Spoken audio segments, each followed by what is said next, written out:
Welcome to Luca and Miguel. Enjoy the video. In this video, I will explain how to apply Kraken pine tar, full guide.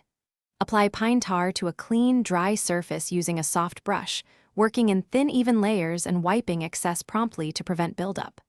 Allow each thin coat to set slightly before adding another, and use sparing, circular strokes for even coverage. Test a small area first, ventilate the space, and always clean tools after finishing. Prepare the wood and protect yourself before applying pine tar. Sand smooth, remove dust, and tape off adjacent areas to avoid accidental smears. Wear nitrile gloves, eye protection, and a mask to limit inhalation and skin contact, especially in enclosed spaces.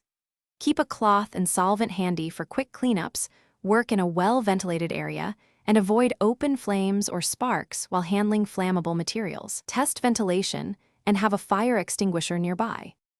Quick recommendation: subscribe and like if this guide is helping you. It really supports small creators. Droplets stay hydrated anywhere with the Owala water bottle, perfect for workshops and long projects. Check the description for the link and other deals. I appreciate your support, and every subscribe helps me make more detailed guides. I also recommend taking short breaks to avoid fatigue and protect your work. Thanks for watching, and now let's get back to the video. Apply with intention and finish for durability. Use a soft brush or cloth to lay on thin coats, working with the grain and avoiding pools or drips. Buff lightly between coats if needed, and let the final coat cure fully before heavy use. Curing times vary by temperature and humidity.